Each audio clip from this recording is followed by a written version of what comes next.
ఆంధ్రుల గురించి మొదటి ప్రస్తావనలు ప్రధానంగా మనం చూసినట్లయితే ఎక్కడ ఆంధ్ర అనే పదము మొట్టమొదటిసారిగా ఏ యొక్క లిఖితపూర్వకమైన ఆధారంలో మరి వాడబడిందో తెలుసుకునే ప్రయత్నము చేద్దాము. ముఖ్యంగా ఐతిరేయ బ్రాహ్మణం ఇది దేనికి అనుబంధం అంటే ఋగ్వేదానికి అనుబంధం. ఋగ్వేదంలో ఎన్ని మండలాలు ఉన్నాయి? 10 మండలాలు ఉన్నాయి, 10 పార్ట్స్ ఉన్నాయి. మండలాలు వీటినే పార్ట్స్ పుస్తకాలు అంటాము, లేదా కుటుంబ పుస్తకాలు అంటాం, ఫ్యామిలీ బుక్స్ అంటాం, బుక్స్ అంటాము. 10 మండలాస్, ఋగ్వేద డివైడ్ ఇంటూ 10 మండలాస్. అందులో ఒక భాగం ప్రధానంగా మనం చూస్తున్నాం, ఎందుకంటే చాలా బ్రాహ్మణులు మనకు ఒక్కొక్క బ్రాహ్మణం ఒక్కొక్క వేదానికి అటాచ్ చేయబడింది.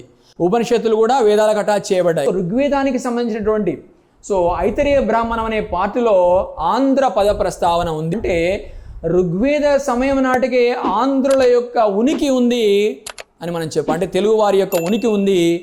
ఇక్కడ మనకు సౌత్లో అని మనం చెప్పడానికి అవకాశం ఉంది. అదేవిధంగా ఐతరేయ బ్రాహ్మణము ఆంధ్ర పద ప్రస్తావనతో పాటు శునస్సేపుని కథను కూడా పేర్కొంటుంది. ఇది కూడా అభ్యర్థులు గుర్తుపెట్టుకోవాల్సిన అవసరం ఉంది. అదేవిధంగా ఇండికా గ్రంథం గమనించాలి. ఇండికా గ్రంథం కనుక మనం చూసినట్లయితే ఇక్కడ ఇంతకుముందే చెప్పాను మీకు, మెగస్తనీస్ రచించాడు. ఇది ఏం చెప్తుందంటే ప్రధానంగా ఆంధ్రులు బలమైన వారని, వారికి 30 దుర్గాలు అంటే ఫోర్ట్స్ కోటలు ఉన్నాయని చెప్తుంది. కోటలు ఎందుకు నిర్మించుకుంటారు? రక్షణ కోసం. అంటే అప్పటికే అన్ని దుర్గాలు ఉన్నాయంటే చాలా బలమైనటువంటి ప్రాంతము ఈ యొక్క తెలుగు ప్రాంతం అని మనం చెప్పడానికి అవకాశం ఉంది. అదేవిధంగా 13వ శిలాశాసనము 13th rock edict of Ashoka also mentioned about Andhra's.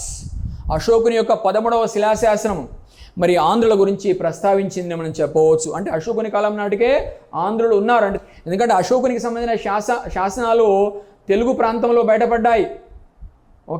రాజుల మందగిరి శాసనం కావచ్చు, ఇంకా అనేక శాసనాలు మనకు ఎర్రగుడి శాసనం కావచ్చు, ఇలా అనేక శాసనాలు మనకు అశోకుని చెందినవి తెలుగు ప్రాంతాల్లో బయటపడ్డాయంటే తెలుగు ప్రాంతాలను ఆనాడు ఆక్రమించుకొని పరిపాలించాడు అశోకుడు మౌర్య పాలకులను మనం చెప్పవచ్చు.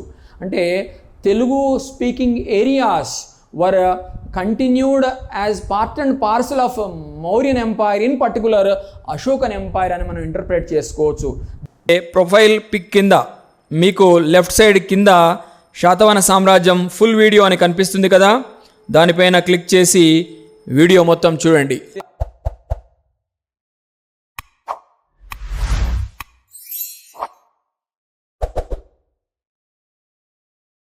For more videos, subscribe to our YouTube channel Madhu's Online Academy.